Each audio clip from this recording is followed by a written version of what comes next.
परिवहन निगम की जर्जर बसों को अब पहाड़ नहीं चढ़ाया जाएगा।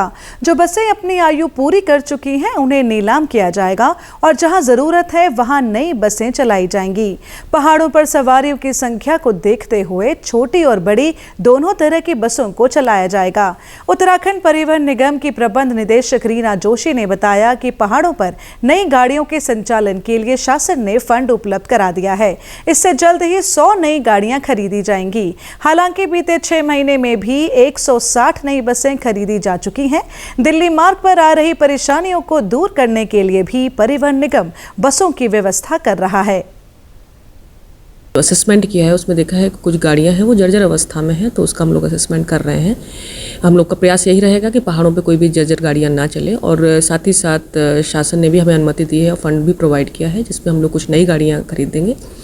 लगभग 130 गाड़ियां विगत 6 महीने के अंतर्गत खरीदी जा चुकी हैं और हम लोग 100 नई गाड़ियों को खरीदने का प्रावधान कर रहे हैं।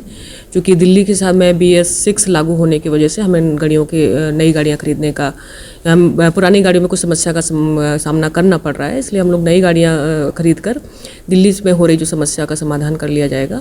और साथ ही साथ हम लोग नई रूट का भी असेसमेंट कर रहे हैं, जहां पर डिमांड है और कोई गाड़ियां वहां पर उपलब्ध नहीं है, तो वहां पे हम लोगों का ये प्रयास रहेगा वहां पर गाड़ियां चलें ताकि यात्रियों को सुविधाएं हों।